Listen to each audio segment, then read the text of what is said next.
Bismillah. Bien, mesdames, mesdemoiselles et messieurs, très chers compatriotes, ma congolaises et ma congolais, bonjour, que je suis un héros, nous savons qu'on a vu le mot. Tout le monde est là pour nous, tout encore, tout le monde est là pour nous, République démocratique du Congo, alors qu'il faut une République à démocratiser du Congo, mais on l'appelle la République démocratique du Congo. Comme nous savons que tant nous avons une guerre, mais avant tout que d'habitude, comme vous savez d'habitude, pour banda, si tu penses à l'occuper na bunda pour la Congo kala, pour ton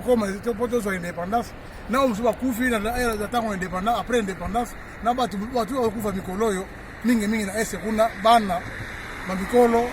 baleki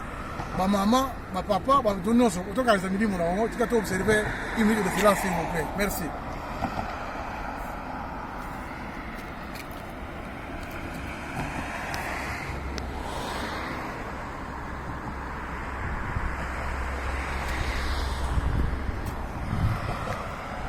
Bien,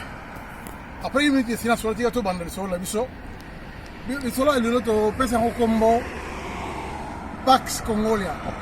Pax Congolia, c'est un Pax Congolia. Bateau Salaka, on va faire un mingi section littéraire. Non, va Salaka, la science mingi. Ça va Pax Congolia. Bon, non, parce que ceux qui ont nous avons une école secondaire, dans l'humanité, nous avons Pax Romana. Le Pax Romana, on a total sur cours, il y a histoire de l'autre. Mais le Pax Romana, il y a un Pax Romana, qu'est-ce que nous avons là? Nous avons Romain. Romain, il y a les lotés. Nous avons faire Rome. Romain, il y a Empire Romain, il y a Kala. Nous avons pour dominer le monde. Et puis nous avons pour se libérer. Donc, pour avoir peine dans Mboka, nous avons opération Pax Romana. Bon, les autres, nous avons le Pax Congolia. Nous avons la titre de la mission. Vous voyez comme ça là. Pax Congolia. Donc, nous avons la justement pour la paix dans la République démocratique du Congo. Donc, la paix congolaise, c'est Pax Congolia. Alors, nous avons c'est dans l'Est Congo. Batinda division boya militaire parce que kuna ba jouer auto tinda batu boya ba parce que kuna ba jouer to tinda division mususu bataillon mususu parce que kuna peso koma yake batu bingi ba kanisa ke pola ko tozo pena Congo boya ba bien que ça technique mususu ya to pesa lelo et iloko si za Congo iloko si sa bituma na Congo te iloko pesa pena Congo ezali ba biloko yote bozomona babilo babatoyo na babilo biloko babundi jusqu'à présent bitumezo biyezo si la kagate ezape babusu bazokazo eta eloko wana o eloko yo ezali ba changer ba technique o to tia ba char de combat ça biloko te mo de aussi ça bituma wana botala très bien to bunda to disait biloko yo mais et si la te et pour la biso pour le raisonnement to sali to monique eloko ko diminuer pas que si ça bituma. Mais sinon, qu'on diminue, c'est spectaculairement tout le monde à Congo, et l'Okoyo. Très bien, et là, il observez très bien. Et l'Okoyo, ezali mutalaka oyo basal ba idia pour la pendre mutu. Pour une tobi que eloko yo ko size bitumana eloko diminuer bitumana Congo yango yo pour ko pesa biso pe suivez-moi très bien, je m'explique. Na mboka na biso bato babomaka bato ba Congo mingi ezali bato utaka libanda o bato kote muso na yo tanga kombo bato ngote mais leo il faut tanga muso o ba Rwandais batuti na o ba Ugandais o ba Burundi o ba Tanzanie ba kote o sa ba groupe rebelle na ngo ba ye ba boyi bato. Alors mais en complicité adaba na mboka biso bana mboka o ba nyiba bazo pesa ngo mbongo moke ba trahir nation na bango po bo bande bande ko bango. Alors pour la conscience bitumona to moni boye une leçon que Félix Tshilombo yemutazali po yemutandima ko bizaki mutu abike akodije Congo bon donc on dit que Félix Tshilombo et loko to sengi ka po na nani peso na Congo ezalinde adopter loi moko ya peine de mort. Donc peine de mort wana précisément ezali peine que mais la seule façon ya kobomela bato wana ezande kolekisa bango awa kodiembika bango lokola pe mokili bozanga bien lokola mokili komi démocratie bon mpona kokamata butu bopandre ye publiquement ndenge mobutu asalaka ekopesa mpe terreur mais nde tosala sikoyo il faut koadopte peine de mort wana par pendaison wana bosala yango na ndako moko ye caché ou bien soki kosala pendaison te bosala yango peine de mort de trois façons. Façon ya liboso peine de mort par injection létale ou bien peine de mort par chaise électrique ou bien peine de mort par pendaison. Pendaison wana bokosi komona lokola tatoyo ndenge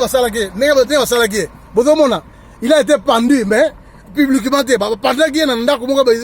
réservé mpona makambo wana il a été pendu donc eloko tokoki kosala ndenge wana aingo loba nini ke tovote loi moko tobi Tshilombo amodifie constitution te asimba constitution te mais ne pas voter loi moko ekoautoriser peine de mort. Donc tosengi na bandeko banani député tosengi na baministre bakoki kozala emo ya koloba makambo wana tosengi na bandeko lokola otiaka bamonaka tomonaka babindakisaka ke bazali barévolutionnaire kuna totanga lokola ndeko Gabriel Mokia totanga lokola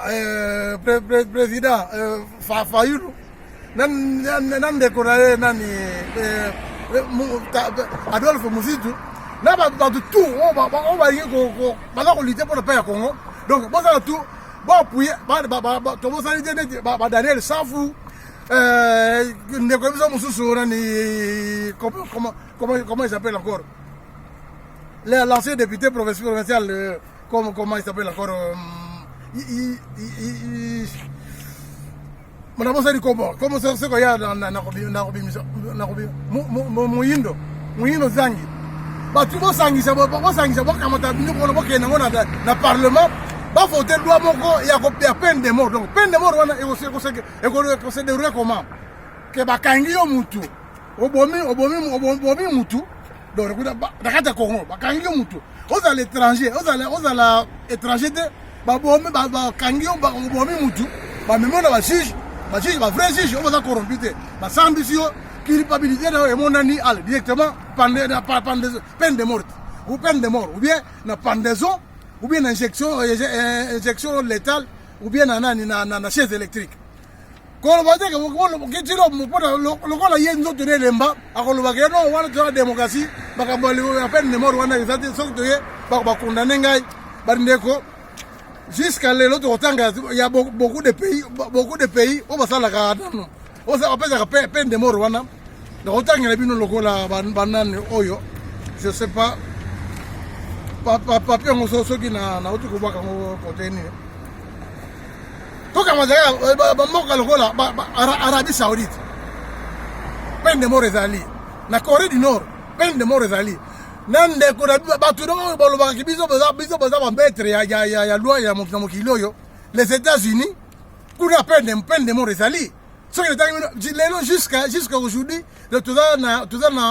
août 2022 déjà bato basi bakufi na peine de mort na États-Unis bazali plus ou moins 135 toza na août donc tokomela na octobre tokomela na novembre te tant qu'on a décembre peut-être bakoma 150. Donc voilà bato baza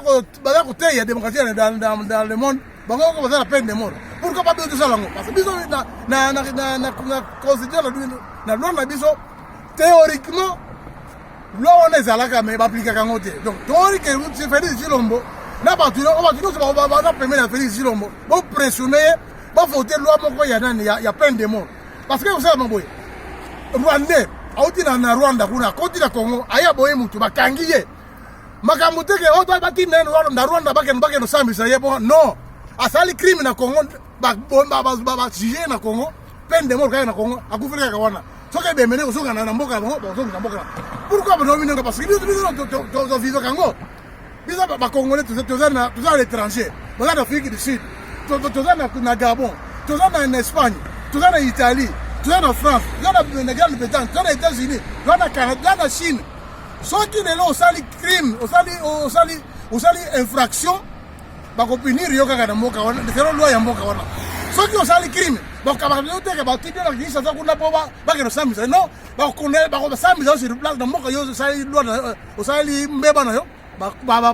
basambisi wana soki ozalaka coupable bakondane yo kaka wana donc c'est la même chose kosalama oyo bato ya M23 oyo biso toza barwandais toza obwini moto ya M23 abozaki congolais bosi basusi moko capable basambisi ye soki culpabilité na emonani donc il faut kopinir ye c'est la loi ya Congo donc loi wana ekozala nde peine de mort donc akufa na Congo ntango bakobonda ke babomi 10 babomi 15 15 rwandais babomi 20 ugandais bakangi babomi bango bato wana bakobanga mpa moke babobi no bambisa boyi kosala désordre na Congo attention parce que makambo kuna esi échanger loi de peine de mort eza kuna soki bakangi yo obomi congolais ekosala tu ozonga rapide soki bakangi yo bakobare kuna alors avec ça peut-être bacongolais tomoni ke tokozala un peu libéré na prise oyo toza nango bato balobanga biso na libanda non oke osala bashele biso na bino na Congo te soki bino bakangi bino peine de mort eza kuna donc soki bakangi moto yo congolais oparticipe na embuscade ya moningano congolais basambisi ofacilité baétranger babomi bacongolais ntango bakosangisa bacongolais babuli baétranger wana baremonte chaîne baboni ke na yo congolais moto atrahi moningano congolais okotia bango na embuscade bakangi bango babomi bango bona yo mpe ozali participe na crime wana donc oza mpe criminel peine de mort bokomonake makambo molimima moke donc tozopoza sukisa tokeye mosika te tokoloba kaka boyeke bandeko Chilombo akondima loi wana te parce que azali asigna contrat soumission epaka nam epaka Kagame adefendaka baintérêt ya bakolo na mboka biso donc olimo te mais soki peuple atie pression alinga te ekosalama donc yango tosengi encore la bato baprondaka démocratie na mboka dépendre Martin Fayulu banani Rose Bozito Gabriel Mogia banani Daniel Safu ndeka biso Muyindo Zangi ndeka biso mususu obayimba démocratie mboka bozoka makambo eko oloba bomekosala makambo wana bopressione bavote loi moko ya peine de mort na Congo je crois que tokobika nde wana tozoka so makambo te mpona lelo nde bandeko bo tosukisi awa tika te tosenga na Nkolo Nzambe asalisa biso mpona akoéclaire biso bamémoire toza makasi ya kosala makambo tokosala epuis na suka tolonga epuis mutu tosenga mo faveur na mutu nyonso ayoka video oyo meka kosabone na canal na biso mpo tozala video mosusu epuis opanza mpe video ngo na bato mosusu ekomela bango po peut-être bato mosusu tozwa ekotombe na certains esprits éclairés alors eloko wana ekoki kosalama loi wana ekoki kofotame ekoyede biso na premier mois te mais ntango tokomona 4e 5e 6e soki pene wana ekomi appliqué bokomona ekodiminue moke bien Seigneur Dieu tout-puissant tozongisi matondi epai na yo mpona opesi biso makasi mpe batolamoka lelo na ntongo tolobaka toloba tosengi ke ekomelama na toi na mutu oyo akoki koporte quelque chose de plus na paix ya Congo po tokufaka mikolo nyonso ndenge wana c'est pas normal yo tosalaki biso osalaki mutu po abotama akola abotisa mpe bana nsima na akende mais siko bato okokende olamuki na ntongo to olamuki lelo na ntongo bosolaki na ndeko ne aza na nord surtout na nord ya Congo kuna ndeko tozali boye tosolana na pokwa ntango komona pokwa obengi ye telefone ezopase sur te lobi nouvelle ye babomaki ye bakangi na mbishikana abomi ye Seigneur yoka biso mawa pesa biso makasi po tokokoli te makambo wana esila merci donc